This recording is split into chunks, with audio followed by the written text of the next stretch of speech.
Welcome to Bat Lessons, the Batman History Podcast. I'm Alex. And I'm Brian. And today we're covering one of my favorite Batman stories. Probably my favorite single issue of Batman. And then we're going to talk a little bit about the history of how it came to be.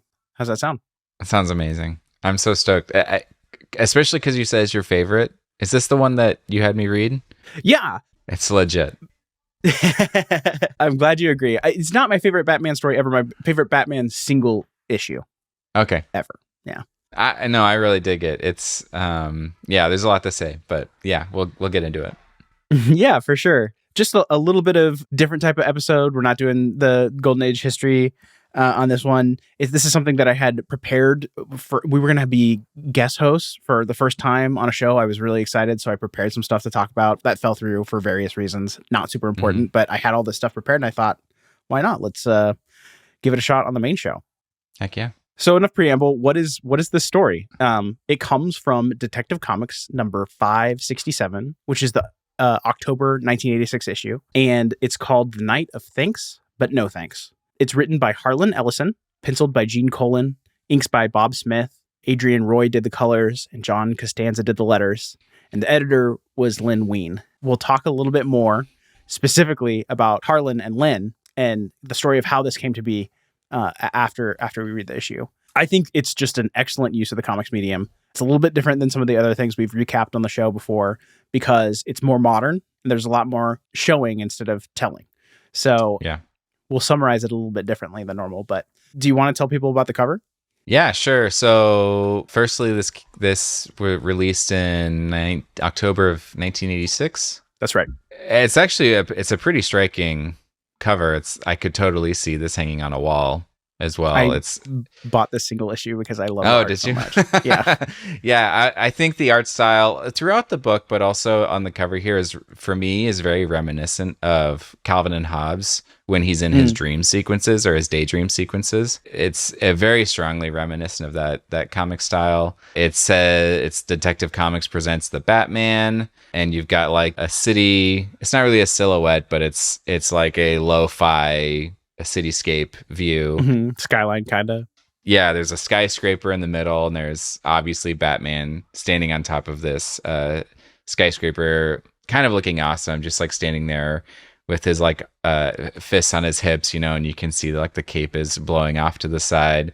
And then on that skyscraper is like a massive Batman logo. I read that as the bat signal. Yeah, I wondered if it was the bat signal, but it was strange that it was like hitting a building. But yeah, it is. Yeah. Essentially, it is the bat signal. And so yeah, that's the cover. Did you catch what the skyline makes? Oh, that's a good call. Yeah, not until you said it, but yeah, in this the skyline behind this big skyscraper is there's these two tall buildings, kind of a hill of buildings. And then there's these two bright spots on either side of Batman, and it basically makes the Batman cowl. So it's the ears, the white eyes of the head. Not just that, but on the far left side there's a skyscraper, and on the far right side there's a bridge. Wings. Is that supposed to be the wings? So it is the full bat logo. Yes, that's good. It is really good. I have grown to appreciate this cover more and more as time has gone on. So we open the book and we see Batman on top of a roof. It says 12:03 a.m. And the first caption box says, as much an unthinking ritual as breathing, the nightly patrol times beyond counting. He has been as he is tonight, watching. Yeah, so Batman's perched on top of a rooftop. He's looking across an empty street, and a man runs from his car into a bodega with his gun drawn. And Batman does this swan dive off the roof, flipping towards and bouncing off an awning, landing in a run towards the shop. Doesn't miss a beat. Batman's going towards the shop. And when Batman arrives, the shopkeeper has his gun trained at the burglar, who has his hands above his head. And he says, "Good to see you. Mind calling 911 while I keep Puke for Brains here busy?" And we cut to 12:05 a.m. and there's a dejected Batman. He's going to the phone. He's going, "Geez, I couldn't have been more than a minute in getting there." Like he's disappointed that he didn't get to the robber before the shopkeep did. Yeah, it's also like a timeliness thing. I don't know what you say. Like it's showing its age a bit because he goes to like a police phone.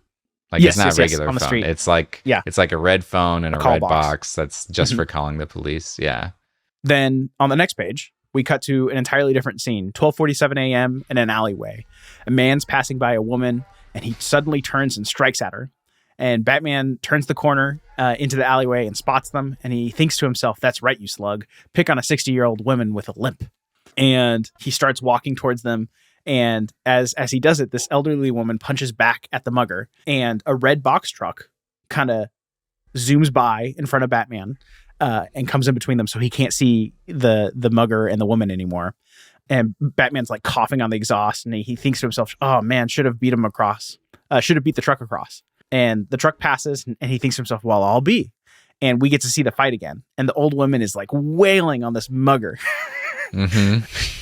She goes, "You want food stamps, greaseball? I'll give you food stamps." She then looks at Batman and calls over to him. And he says, "Hey, you, Mr. Big Time Crusher, make yourself useful. Go call a cop."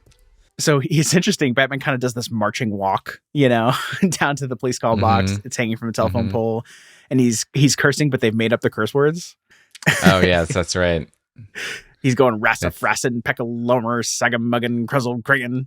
Yeah, it's Joe Pesci in Home Alone. I don't know if this is like a generational thing, like if people actually did that. No, it's not a thing. Okay. No, it's certainly not a thing. That's in fact, like the Joe Pesci thing is kind of funny. It's not Batman related, but when I guess he cussed so much in his like gangster movies and stuff that when he went to do Home Alone, he like had trouble not throwing F-bombs like in between like every other word. So he had to really come up with this like false cussing to like help fill in those gaps for his own like cadence and the way his mind works with the lines and stuff. It turned it into something really funny, but like that was like a totally made up thing for a dude who like cusses way too much. Sure. So then in this bottom right corner where he's like calling the police, he's at the police box and stuff, like the way he's kind of looking over, kind of annoyed and like, usually the police come after me. I'm not usually the one calling the police. They call me, like he's got this whole demeanor about him. And it's like this type of cell, I guess, reminds me a ton of that Calvin and Hobbes style. It's just so expressive, and it's kind of looser in the animation style, and it's a little cartoony, and stuff. Yeah, he's a little sheepish. He's a little disappointed. He's kind of hunched over, making himself small. He says, "Yeah, it's me again. Want to make something of it?" Talking to the cops. Next page, we cut to a different scene. It's 1:21 a.m. now. We're down low. It's looking up a skyscraper, and there's a man standing on a ledge about halfway up. And Batman looks down. He's on a perch from a rooftop next to, in a building next door. And he thinks to himself, he says, "Oh God, a jumper." And then he's still thinking to himself as he, swings his batarang and rope onto a flagpole nearby, and he's swinging down. He says, he's thinking, "Think about it. Another 10 seconds, kid. Think about it." He's trying to get the kid to delay so that he can get there in time. He's like, come on, wait. Yeah. But he's not saying it. He's thinking it. Yeah, he's thinking it. And then the jumper kind of turns around. We see him, from the side. He says, "What?" And he sees Batman. He notices him, that Batman's swinging towards him. And then the jumper says, "They don't want me. They never wanted me." And he starts like jumping, like falling off. I don't know if it's on purpose or not, but he's kind of a fall jump thing. Oh, he says no goodbyes on his way down. Yeah, I guess he's jumping. I guess the art makes me feel like it's kind of, his feet are still touching the platform. He's kind of like tilting forward, you know what I'm saying? But just at that moment, a police officer breaks through the glass behind him and grabs the man around the waist with both hands and like starts pulling him back in the window. And he sees Batman and he goes, "Oh, hiya, Batman. Don't fret. I've got him." And then we cut to 1:42 a.m. And Batman singing to himself, "Nobody knows when you're down and out," which is a blues standard. I didn't know it. I did know it actually. It's it's one of the songs that Eric Clapton does on his very, very famous Unplugged album. Side note, Eric Clapton's Unplugged recording is one of the reasons that the whole MTV Unplugged thing was successful and like kicked off at all. He was really early in it, and it's one of like the best selling albums of all time. I had no idea. Would that have been before this? This is 1986, right? I can look it up. Unplugged was 92. Okay, so that's after this. So we jump then to another scene. It's 1:50 a.m. Batman's running across rooftops, jumping from building to building. It's very dynamic. You know, I don't know how to describe it. He looks like he's moving with a lot of speed. From above, he spots a drug deal on the street down below. And one man is handing a baggie to another. And the other guy's handing a wad of bills back. So, like, we're watching like a drug deal, we think, maybe. Mm-hmm. Mm-hmm. Batman's thinking to himself, he goes, "Cat's in the bag, bags in the river." I've never heard that before. But Batman swoops in on the rope from above. No, I've never heard that either. Yeah, "Cat's in the bag, bags in the river." I don't know if that's a turn phrase or if that's just a Harlan Ellison ism. But Batman lands on the street after swinging down to them, makes a loud noise, and he's accidentally gotten the attention of the two men across the street. Like we see, I don't know how to describe it, like a sound. We see the sound emanating from his foot. Oh, yeah. Mm-hmm. And he thinks to himself, "Oh, that was stupid. Frustration makes me crank. Dumb, just dumb." And he starts running towards them. And the man who bought the drugs then slaps cuffs on the dealer. And he goes, "Just terrific, Batman. Really keen, old boy. Schwartz here out of Narco. Can I congratulate you on queering the best undercover I've had in 10 lousy years on the street? So what if a connection gets away? And his connection's connection gets away. And the cutter and the mules and the supplier and the guy downtown gets away. It'll only make me about 10 years to get it up again." And so Batman just turns away. He doesn't say a word. He turns around and starts walking away. And the cop yells after him. He says, "Go on home. Your mother's calling you." Wow. That's so rough too. I mean, so far this comic book has been like a series of like incomplete sneezes or something, right? Yeah. It's like it starts out like quintessential Batman, like these beautiful shots of these aerial acrobatics and stuff, and then it ends with like him calling the police, or in this case, so far everyone else has just been like, "Oh, Batman's here," whatever. This case, they were like angry that Batman was there, that they blew his undercover operation had been working on for a long time. It's like, geez, this guy is super upset about it. Like, it's pretty funny. Yeah, no, it's like definitionally comedy, right? It is. They do the setup, the wind up for the joke, right? And then the punchline's not what you'd expect, right? Right. And so, yeah, we're 8 pages in. I think it's like a 14-page story. You get the gist, right? There's going to be more of this. But it's also like there's a point while you're reading through it where you're like, how many different ways can you misread a situation? Mm-hmm. You know? It's like, I know as I read through, it was like, I figured at some point he was going to solve a crime or stop a crime. Well, that's what you expect, right? Every single situation, I was like, okay, this time it'll be real. You know, he'll get the payoff. Well, let's see. 2:16 a.m. Batman's sitting on a park bench, and he's thinking to himself, "Nice night, quiet night. Park's quiet, river's quiet, quiet night," which I think is just a really fun monologue to himself. Mm-hmm.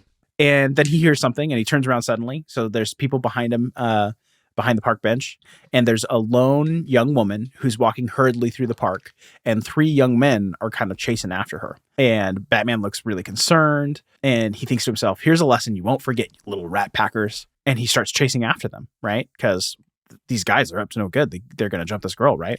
Well, he also thinks to himself at the beginning of this. He goes, "Okay, this one I can't figure wrong. Like, right. This one I can't miss this one. This is definitely what's going on here." Right. Can't not act. This is important. Mm-hmm. I'm not going to mess this one up. Then the boys catch up to the girl, and one of the boys says, "Charlene, I apologize. I didn't mean to get you sore, but you shouldn't be in the park alone. Come on, we'll walk you to the subway. We got to get home too." And she says, "I didn't mean to yell at you, Rick, but wasn't it a great concert?" So we get the vibe that these are all friends. Yeah. And they just want to make sure that she's not walking through the park alone.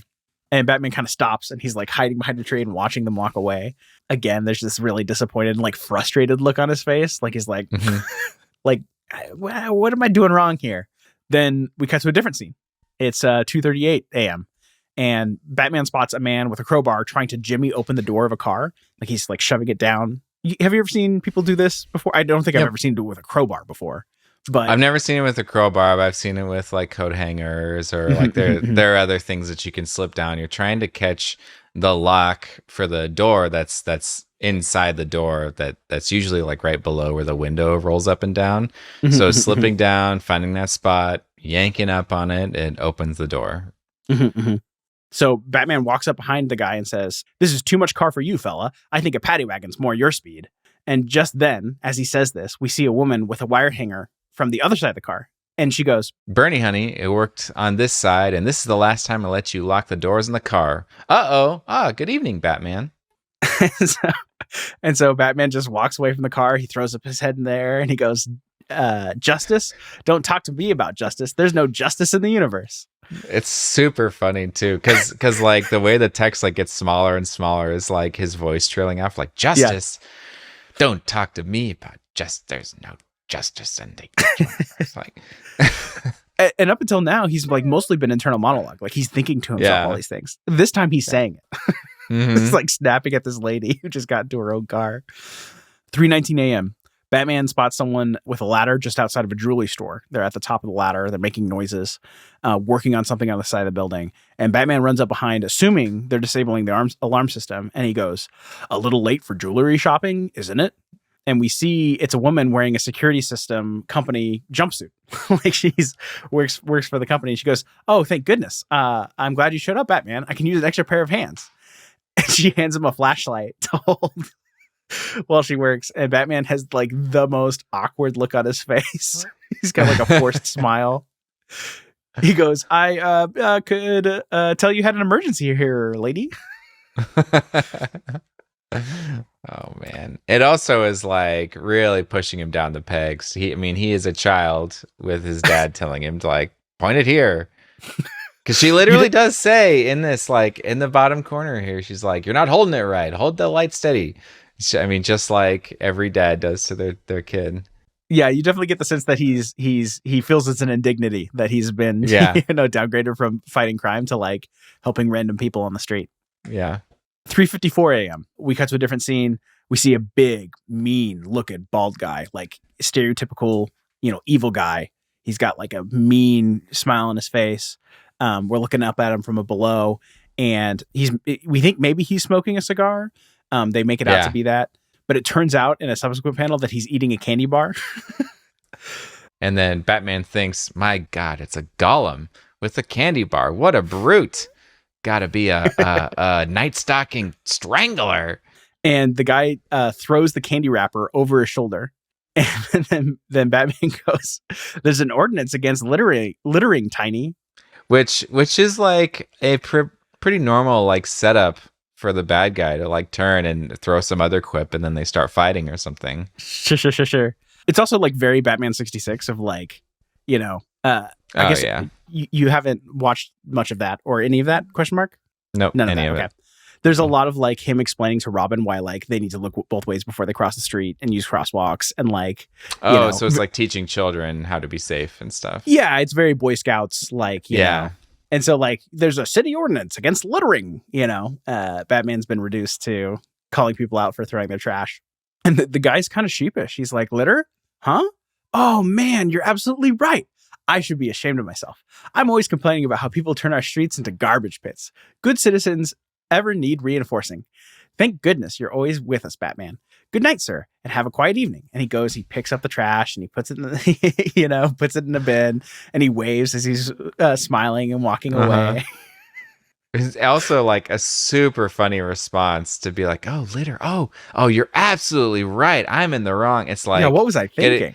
Getting pulled over and being like, "You're right, officer. I was speeding. Thank you for pulling me over." Right. And then also like a slap in the face for after the night that he's had for him to say like, "I hope you have a quiet evening." It's like, "I have a quiet evening." Yeah. Batman's in the foreground. He's just got his arms crossed. Doesn't say a word. Right. And then finally, 4:16 a.m., we cut to Wayne Manor, and Alfred comes into the study with a kettle of tea, and he says, "Oh, Master Bruce, I didn't realize you returned from your patrol. Ended early. Was it a trying evening filled with the usual danger?" And he says, "Worst night of my life, Alfred. Absolutely, without a doubt, the most miserable night of my life." And that's the end.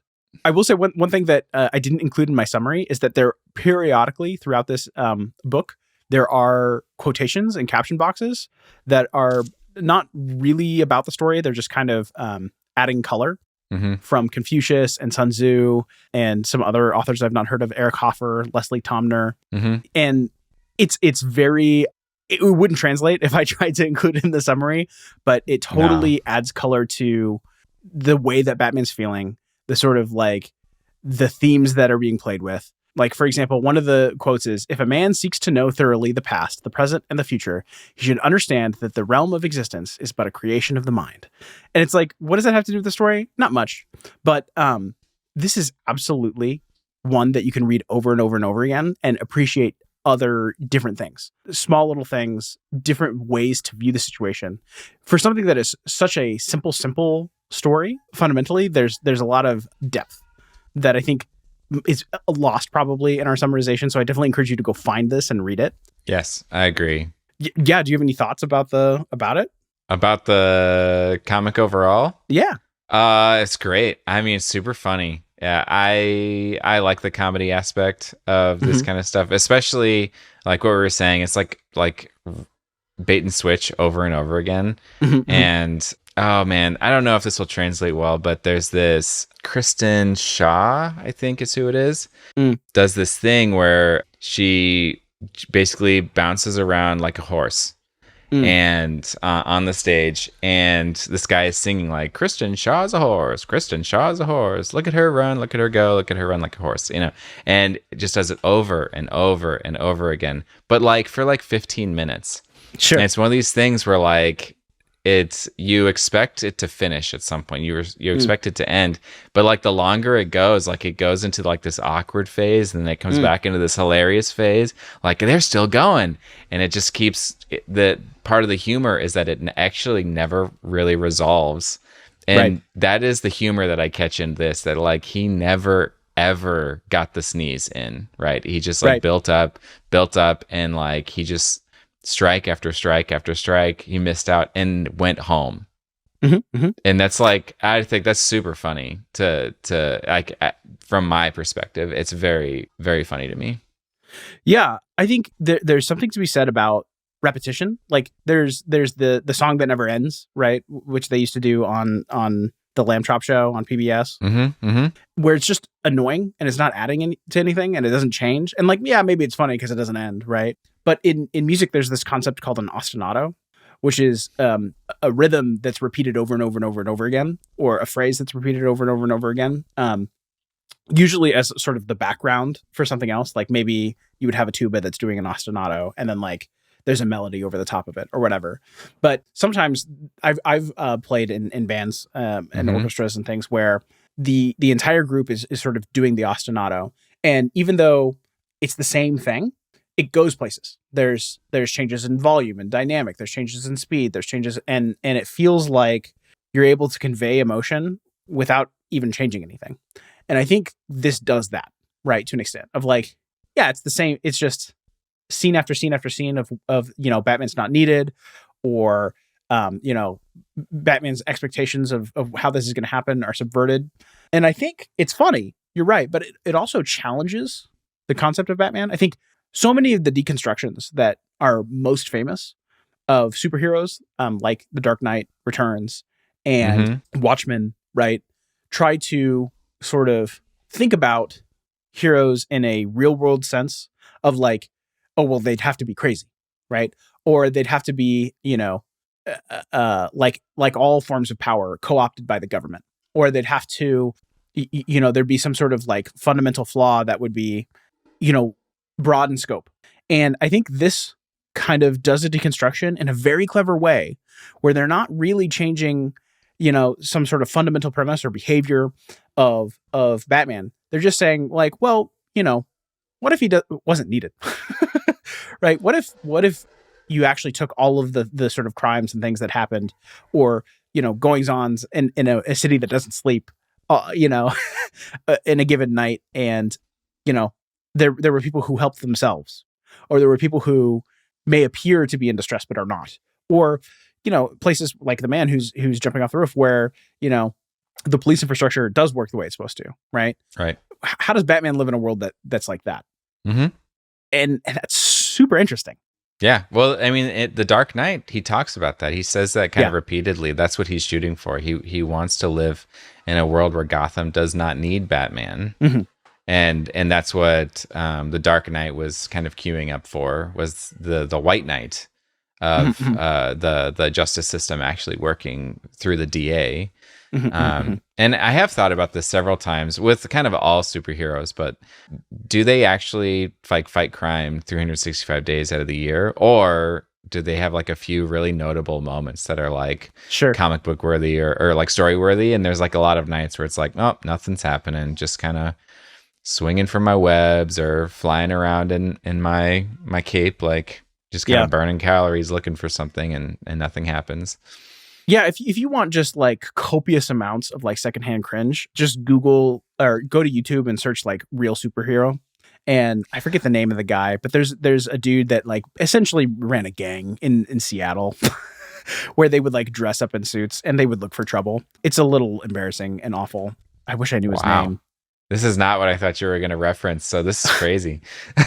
But it's about what you'd think, right? Like they go out looking for fights and there aren't any, right? I think it actually, I shouldn't make light of it because it's a real person and it's actually, there are, it's delicate. And I'm realizing that I don't have the correct, I haven't prepared for this. But it's tragic in a way, right? Because they're having, personal issues that cause them to want to do this thing, right? And I think there ends up being that there's like substance abuse and other things like that. But oh no, yeah. But taking it back for a second, like I think this is a really unique look at Batman. I don't think we've ever really seen anything like this before. I don't know if we've ever really seen anything like it since. I'm sure there's been imitations, but it stands out to me as one of my favorites, not just because it's well written, because it is well written. The prose is great and the art is great and the way they go together is great, but also because it's such a unique take. Yeah. So if you'll indulge me, I'd like to give you a little history lesson on how this book came to be. Yeah, please do. There is a little bit of a hint on the cover. Yeah. Where it says special and offbeat bat tale by award-winning author Harlan Ellison. So I'm something there is going on. And then at the very end, it also says something. I don't know what page that's on though. The final caption box of in the lower right-hand corner says something. Yeah. A promise finally kept by Harlan Ellison, writer Gene Colan and Bob Smith. It's just got the artists and stuff like that. But right. A promise finally kept. So I don't know what that's about. Yes. I'm guessing you're going to tell me. You've teed me up so well. I love it. We didn't practice this. I promise. There's two aspects in way that make this interesting. One is Harlan Ellison, who that person is and why he's interesting. And then the second is under what circumstance did he come to write this Batman story? And so we will do it in that order. So I'm so glad that you called it out that way.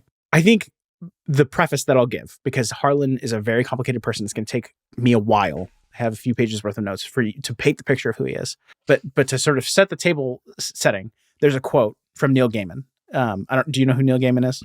Yeah, he's a writer. He's written a whole bunch of stuff. I think he might have been involved with like the Sandman TV show that's been really big recently. Yeah. But it's based on a book. It's a DC comic. Oh, it's a comic. Okay. Yeah. Batman appears in issue number 1. And then, oh, no kidding. Yeah. And not then the TV show, but what else? He also helped write Good Omen, mm-hmm. Which I know my wife loves. Yeah. Whatever. But I know my wife really loves it. And then they also did an Amazon show based on that as well. Right. But so it's Terry Pratchett and Neil Gaiman who did good or Bad Omens, Good Omens, whatever it is. And I think Neil Gaiman's still alive, and I think Terry Pratchett might not be. That's right. Okay. Yeah, so suffice to say, Neil Gaiman, big time author, done lots of famous novels, comic books, still alive to this day. And this is what he has to say about Harlan Ellison.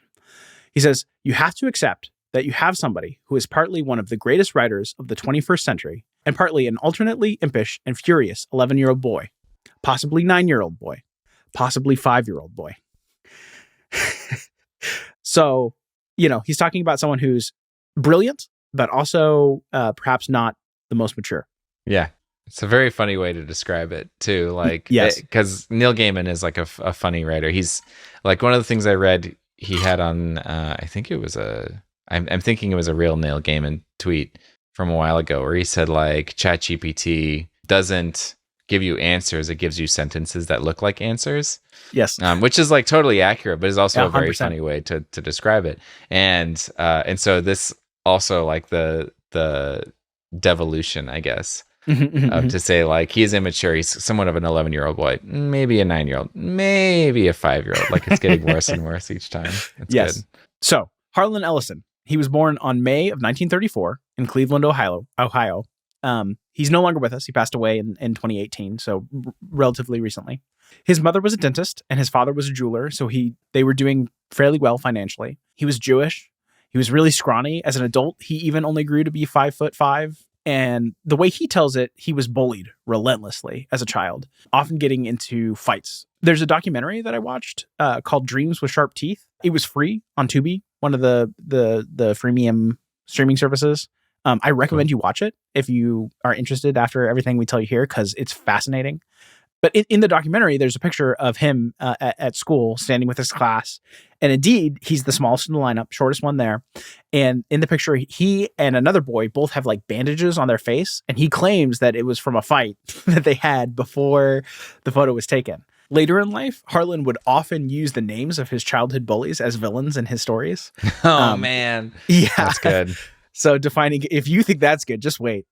Defining characteristic of some of his fiction. When his father was 14, his father died suddenly, and Harlan was in the room, the way he tells it.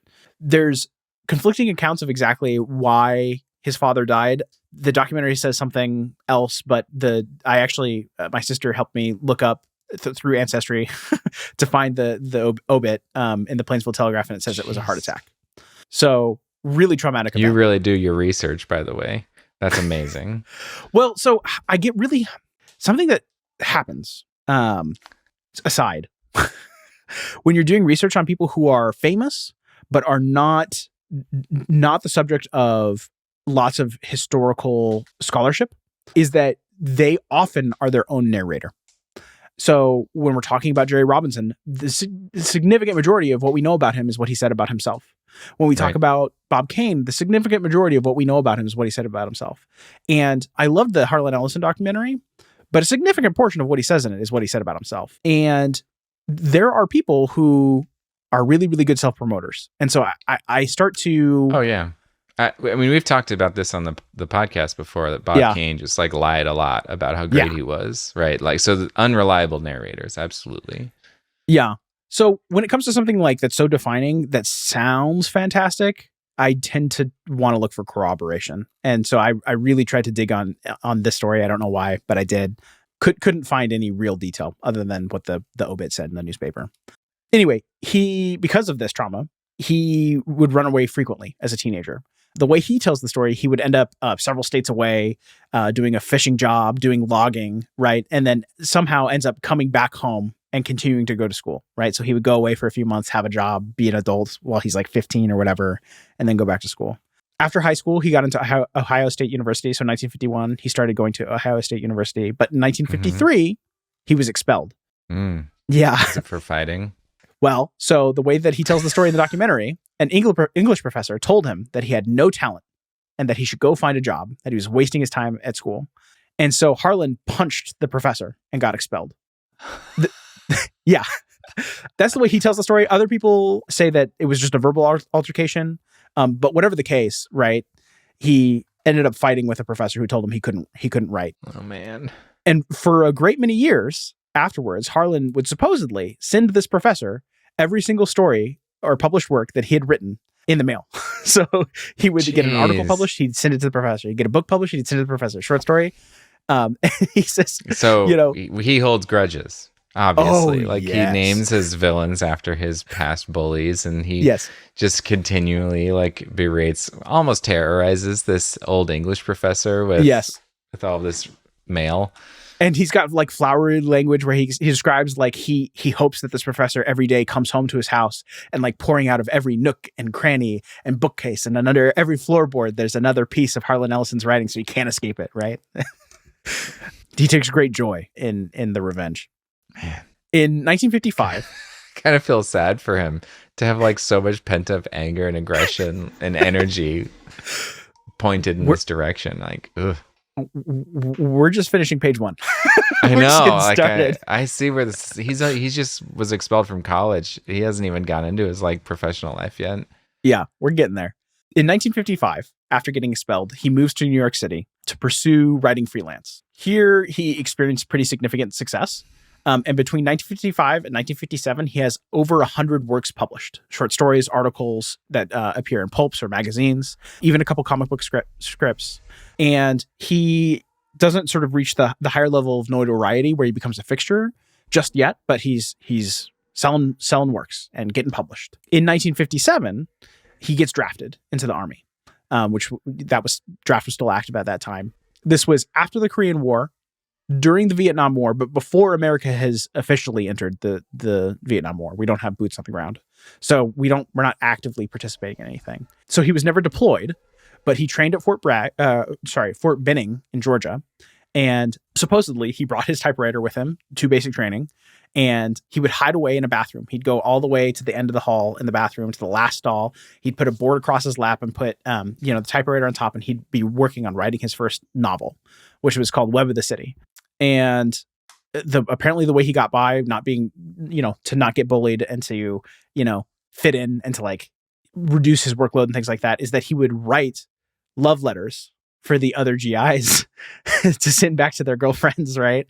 And he'd do that in trade for like getting out of a duty, or like, maybe they have some sort of supplies or things like that he would want. Again, this is a story that he tells, but I thought that was kind of interesting. It's kind of crazy too, like because like he's in the Army during in one of the like rare peace times in the U.S. So he doesn't actually have fear for his life, and he's just at Fort Benning, like you said, and I thought that was like a very like rigorous and tiring experience, but apparently he has endless energy such that he hides in the bathroom and like types letters for people. Like, that's kind of insane. Yeah. After a long day of like basic training, everyone's going, they're just dropping, dead, going to sleep. And he's like writing all night long. Yeah. My day's getting started. That's how I feel about Alfred also. Like, that was something I thought when at like 4 a.m. in the comic, when Batman's he's like back, tea. Yeah, and Alfred's up, and it's like, when does this guy sleep? Because he works the house during the day when Bruce Wayne sleeps. Sure. Yeah. Anyway. Yeah. So after his time at Fort Benning, doing basic training, he spent a little bit of time working at Fort Knox, which I thought was kind of a cool factoid. And in 1959, so after just a few years, he leaves in what they called mutual consent in the documentary. I don't know what that means. I think that means he wasn't kicked out. I couldn't find, any sort of record or anything about how exactly he left the Army. No one talked about like him getting into a fight or getting, anything like that. But people did say that he didn't like it, and that it didn't agree with him. After his time in the Army, Ellison moved to LA instead of New York. He would live there for the rest of his life. He loved Los Angeles. And talked about it often. And this is the period of time where Harlan really started to become a character and a fixture in the science fiction community. We started to become famous. He would often arrange to go to local bookshops and set up his typewriter and work in the window. So he would be writing while people were walking by, and they could watch him, do his work. And this was also the period of time where he got into script writing. He co-wrote the script for a 1966 movie called The Oscar that flopped, didn't do well at the box office, but did see success in writing many episodes of television shows. The Outer Limits, The Alfred Hitchcock Hour, The Man from U.N.C.L.E., Logan's Run. Many, many, many years later, he wrote several episodes of Babylon 5 and was a story consultant with J. Michael. Those are pretty big on that show. Yeah. Perhaps most famous. The most famous episode of television he ever wrote was a script for Star Trek. The episode was called The City on the Edge of Forever. And this is a really quintessential episode of Star Trek, the original series. It's really good. Steve Shives, who we had on as a guest on a previous episode of the show, does an excellent video on this script.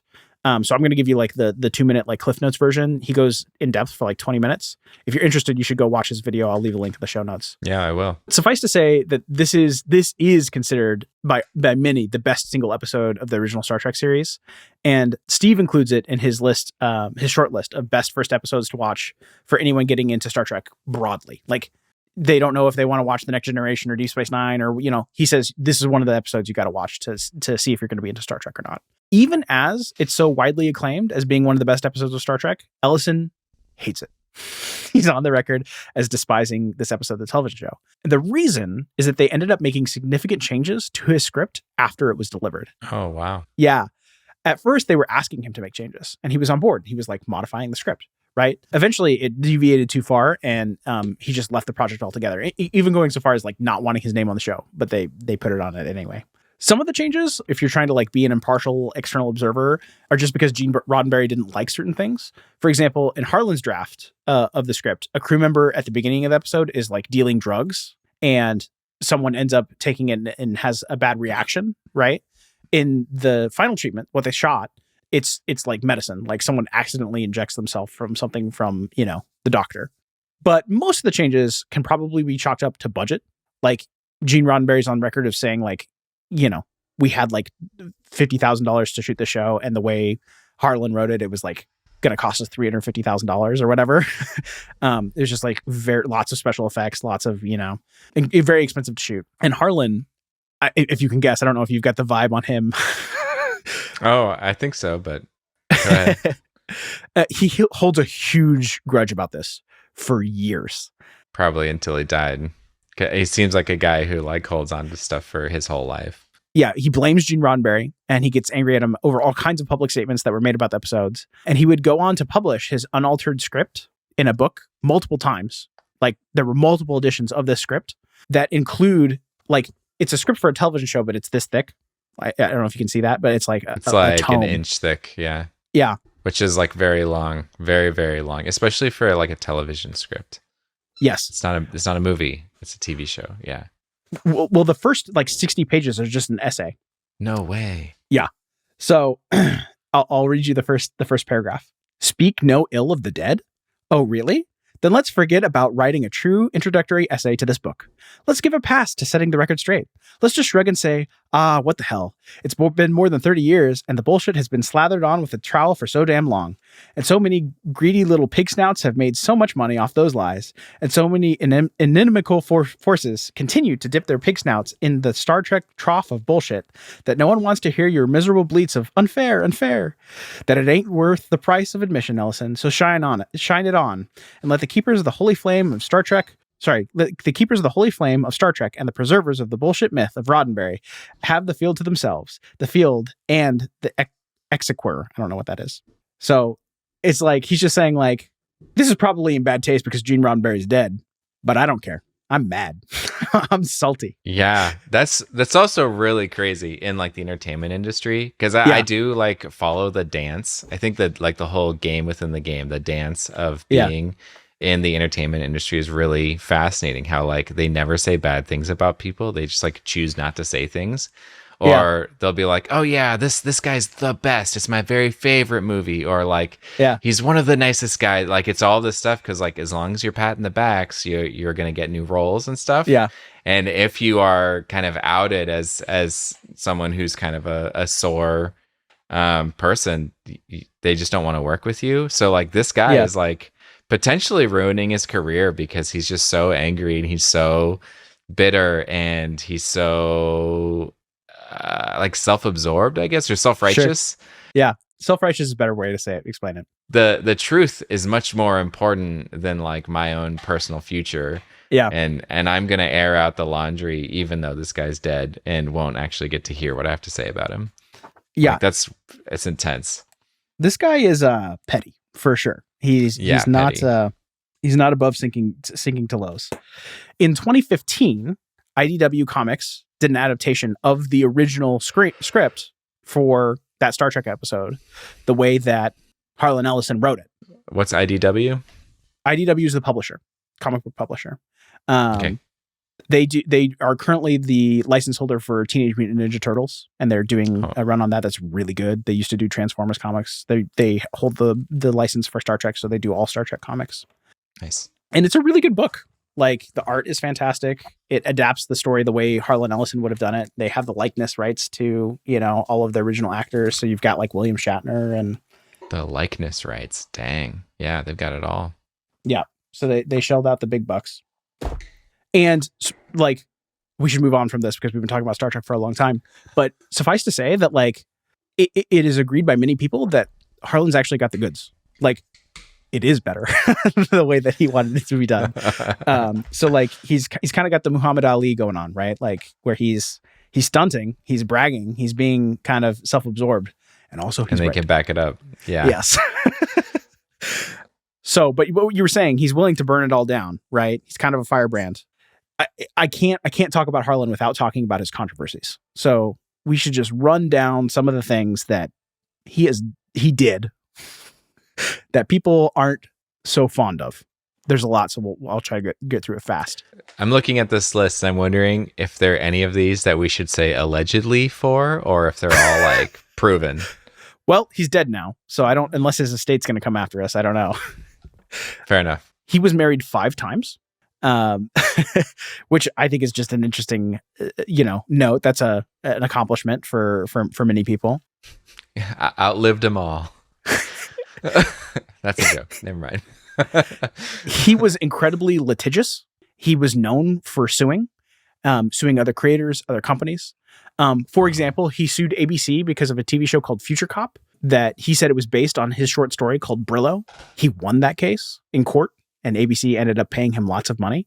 He sued James Cameron because The Terminator, he said, was based on a short story that he wrote called Soldier. He settled with James Cameron out of court. So that means he won. That James Cameron paid him money, yes. Yes. Wow. A judge or jury did not adjudicate that. Well, yeah, but whenever it's settled, money changed hands because Yes. that was cheaper than actually doing the fight, which probably means, in most cases, that's kind of taken to mean it was an accurate claim. Yes. Yeah. And they're saving face. Yes. Yeah. He sued AOL in the year 2000 over one of his short stories being published on a Usenet news group that AOL did not run, but they did index it. So you could search something on AOL, find it on Usenet, read one of his stories for free. He settled. So AOL. No way. Yes. So AOL settled because they provided access to something. Yes. Which, no way. Post DMCA is insane. Like, the internet does not work that way. There's like all kinds of safe harbor provisions and stuff like that. But this is the Wild West. Like, this is, I don't know. I mean, this is when precedent is being set. Yes. Yeah. Wow. He sued Paramount and CBS over merchandise that are derivative of the City of Forever, his story. They settled, so they ended up paying him for things, stories and merchandise and things that were derivative. Right. He sued Justin Timberlake in 2011 over a movie that he was in. I don't know if you remember when JT was trying to become an actor. I do. Yeah. There was a movie called In Time. He said it was based on one of his short stories. That one ended up getting dropped. He dropped the lawsuit. Didn't settle on that one. Didn't go to court. He sued this one's wild. He sued a book publisher called Fantagraphics for defamation over, I kid you not, them using quotations he provided for that book. Right? It was a comic book history book. He provided quotes for the book. They used his exact quotes in the book. He sued them for defamation, and they settled. Yeah. I'm bewildered by that. I was so curious how they could use his own quotations that he provided for the book to defame himself, to say that they are defaming. Yeah. That's really interesting. I would, for another time, but I'd love to drill into that one. That one sounds really interesting. To be fair, I didn't research that one very deeply, so cover my ass here. It's possible that's fine. That's a mischaracterization of what happened, but I'm just reading the words here that he said things that they took and he sued them because those things defamed himself. Yes. Right? Like that's what I'm understanding. Yeah. So yeah, lawsuits, marriages, those are the sort of lighter ones. It gets it gets heavier. There's various assaults and altercations that he was in. There stories about him, punching TV executives and stuff like that. In one case, there was another author that was nominated for an award, and there was a lot of controversy, and he ended up writing an essay that was being a vocal defender. That person was accused of sexual assault of a minor, and he was like defending that person. Yeah. There's another sort of, probably the most famous case was that he was given an award at like a banquet setting. He came up on stage, and the presenter, he had an interaction with that presenter, and he ended up groping her on stage, like in front of all these people. Whoa. Yeah. And like it's on video, so you can see this online. Yeah. Wow. Yeah. It's not great. I highly recommend a YouTube video. I'll put a link in the show notes. It's called Harlan Ellison, the Bad Boy of Science Fiction. Should he be canceled? It's done by Daisy Ex Machina, who is a drag queen who does book reviews, and they are fantastic. Really good, balanced look at Harlan from a moral and ethical perspective. I'm always more comfortable talking about these sorts of things when someone is dead, because I don't feel like I'm sending clout their way if they're complicated people. And needless to say, people are complicated. In addition to all these controversies, there were lots of things that I view as quite good. He was vocal in being against the Vietnam War. He was vocally supportive of the Equal Rights Amendment. He marched in the second and third Selma marches with Martin Luther King Jr. Yeah, in Alabama. Amazing. Yeah, it's pretty cool. He was vocally pro-labor, and he served for an extended period of time on the board of the Writers Guild of America. So like very socially progressive, on the right side of history on a lot of things. Also a troubled dude, right? So take that as you will. I think it's very much possible to appreciate someone's place in history and their fiction while still understanding sort of the caveats that come along with that, right? Yeah, absolutely. There's a lot of, if you read a lot of biographies, you'll discover that a lot of the great people in the world were kind of like terrible at the micro level. Right. Like they have issues with their families, their spouses, or whatever, but are on the right side of history for focusing on like humanity at large. Right. So this sounds kind of in that vein where it's kind of like the forest for the trees a little bit, much more focus on the forest. Yeah. So that's who Harlan Ellison is. That's all of the notes I have on that. I hope I've given you a bit of a picture. Do you feel like you get an idea of the type of guy this person was? Yeah. Really smart, great storyteller, very petty and immature, and holds tons of grudges. Yeah. Yeah. So let's talk about how he ended up writing a Batman story, because that is also very interesting. This has been retold many times, but my favorite telling of this story comes from a man named Mark Evanier. He wrote about it on his blog. His blog's called News From Me. I'll drop a link for it in the show notes. But basically, the way that Mark tells the story, Mark had a great many famous friends, other authors, celebrities. For example, in the documentary that I watched, prominently features both Neil Gaiman and Robin Williams. Apparently, Robin Williams was really great friends with Harlan. He's on camera talking about him and stuff like that. One such friendship was with a man named Julius Schwartz, to be precise. I won't go too deep on Julie, since we're definitely going to talk about him again in the future. But he probably knew Harlan because Julie started a science fiction fan magazine at the beginning of his career in the 30s, and ran it for a long time. In the late 40s, so he's continuing to write this sci-fi fan magazine. He probably knows about, books or short stories. Harlan primarily wrote short stories that Harlan is writing. But in the 1940s, he joins as an editor at All American Comics, which is a line of comics at DC that's doing The Flash and Green Lantern, and eventually continues working for DC, takes over editing the Batman line of books. So he edits Batman from 1964 to 1979. Really important figure to the Batman because of his presence in the sci-fi community, friends with Harlan. They were very close. For many years, Julie would call Harlan every single Wednesday morning, and they'd chat on the phone for a couple hours. And, people describe it as like a mentorship relationship where the mentor would change, like who was the father figure and who was the son figure. They were always talking about their careers and giving each other advice and things like that. And sometime around 1971, Julie floated the idea of writing a Batman script, of Harlan writing a Batman script for Julie. And Harlan agreed, though he would only do it if he didn't have to commit to a deadline. And an aside here, For all the praise that Harlan gets about being an excellent writer, he also gets an equal share of critique about not tending to his career. For example, there are many, many people who bemoan the fact, are upset about the fact that like Harlan never really wrote a great novel. They feel, like he had this potential. He did write 3 novels, but none of them were critically acclaimed or sold very well. Mm-hmm. And they think it's because he didn't, have that sort of like drive. Interesting. Yeah. Instead, he wrote lots and lots and lots of short stories. Another way that he's delinquent in that responsibility to his career, he's notorious for not meeting deadlines. One of his most famous short stories is titled "Repent, Harlequin," said the TikTok man. Ooh. It's a really, really good book. The title says a lot, though. Yes. I recommend it. You can find it online if you just search the title. It takes about 20, 30 minutes to read. And it takes place in a dystopian future where everyone in society is strictly regimented on an exact schedule. And every deviation from that schedule is deducted from the end of your life. Oh, jeez. Yeah. So they have this technology where they know how long you're going to live, and a ledger that keeps track of like when you were late, when you caused other people to be late, when you messed up the schedule, like those sort of like gears of society. And, if you were at the end of your life and you had made everyone 2 hours late, they'd kill you 2 hours earlier. Right. I recommend the story, but it's basically a veiled diatribe about deadlines and people who enforce them, the title is his name. Repent, my name. No. The TikTok man. Repent, Harlequin. What's his name? Harlan. Yeah, I guess so.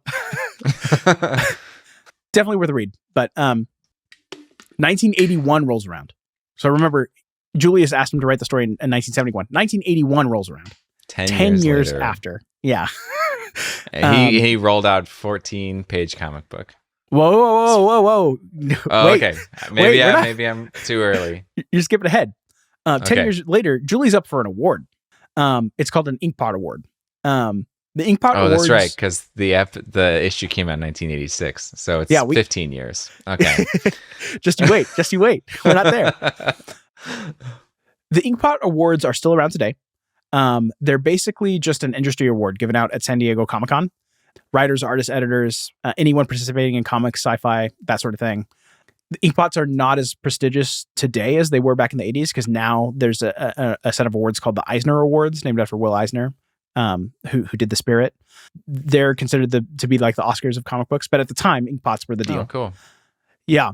So Harlan knows that Julius is going to get the Inkpot Award. So he, in secret, plans to come to San Diego Comic-Con to surprise Julie. And the ceremony's going on, and it's actually Ray Bradbury, who is a famous science fiction author, did Fahrenheit 451. You probably read that in school. Yeah. Something Wicked This Way Comes, also Ray Bradbury, right? Very famous author. He's the one giving the award, right? So like he's giving the speech about like how awesome Julie is. He announces that Julie's the winner, and Julie goes up to give a speech. Julie's giving his acceptance speech, and being an editor, he's kind of thanking everyone, all the writers who work for him. He says that they helped them, to receive this award by getting their work in on time. And then he says, well, except for one person, but I won't say their name. And somebody yells from the audience, mention his name. And depending on who's retelling the story, that audience member is Harlan. But maybe it was, maybe it wasn't. Different people say it's different people. Harlan apparently at one point said it was Mark, the person who's writing this blog post. But Mark says it wasn't him. So, whoever. And so Julie up on stage with the microphone says, well, it was Harlan Ellison. He promised me a script 10 years ago, and I'll probably never see it. And if I do, I'll probably reject it. And the whole audience is laughing. They're loving it. He's working the crowd. That is so inflammatory, though, to Harlan, who holds grudges. But he's got a rap, right? Everyone knows that he's this firebrand. They know that he doesn't, Sure.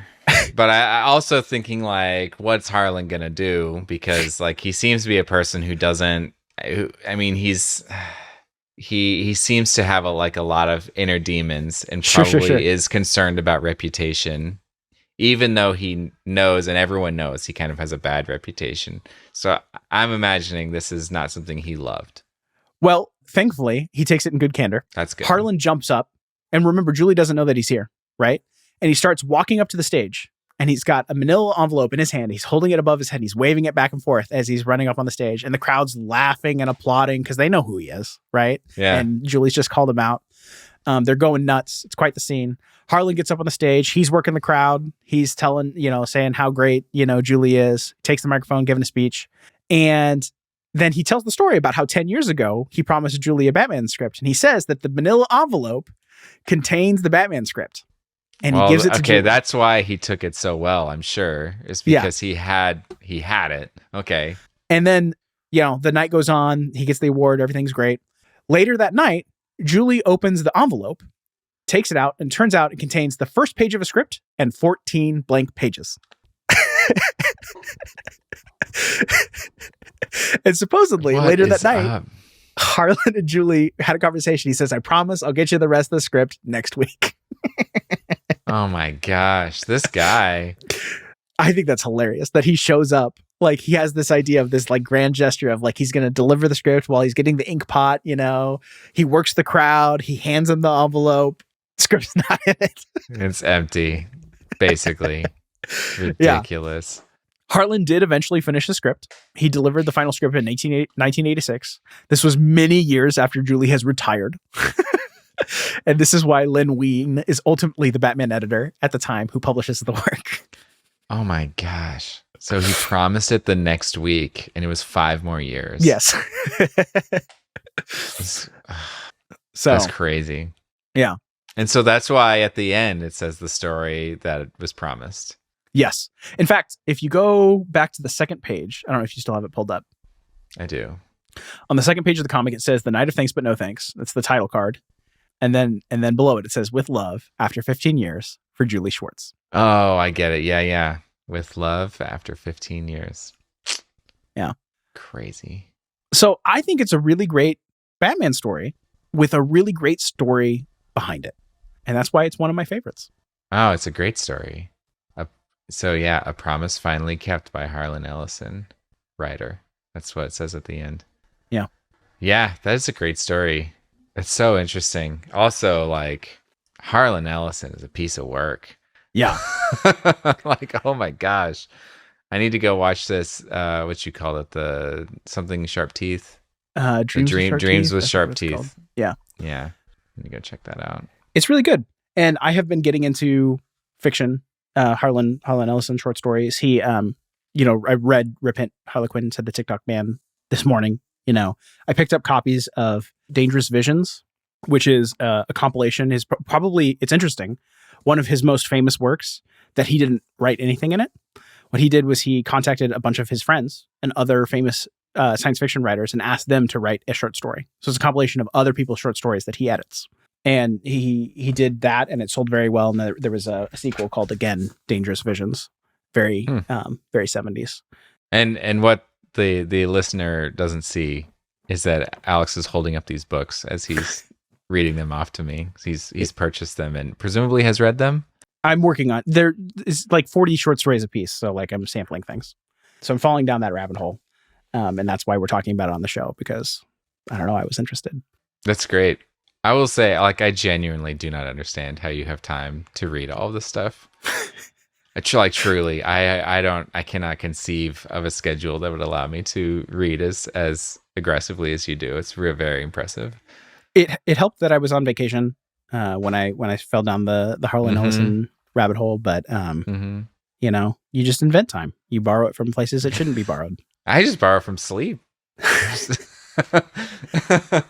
One last thing before we leave, I should mention that there is one small story that involves Batman and Harlan Ellison that we didn't talk about. There are probably listeners who know it and are like yelling at the podcast, but I want to keep this episode length in check. And I think that story works really well with a subject that I'm sure we're going to cover in depth in the future. It's not a critically important part of the Harlan Ellison story or the Batman story, but they do intersect a little bit. We'll talk about it in the future. We'll call back. So yeah, go review us on Apple Podcasts. Tell your friends to download us. And hopefully we're still doing episodes when we get there. We'll talk more about Harlan Ellison in a couple of years. Hey Bat family, we're throwing up the bat signal. If you made it this far, we hope you liked the show. If you put a like on the video, it'll help us find more Cape Crusaders. And if you subscribe, you'll never miss a future episode. Drop a comment down below telling us what we got wrong. Or you can head on over to batlessons.com and write us an email or send us a voice memo. We'll talk about your feedback on a future episode of the show. That's also where you can find show notes and transcripts for every episode and links to all of our social media. Thanks for listening.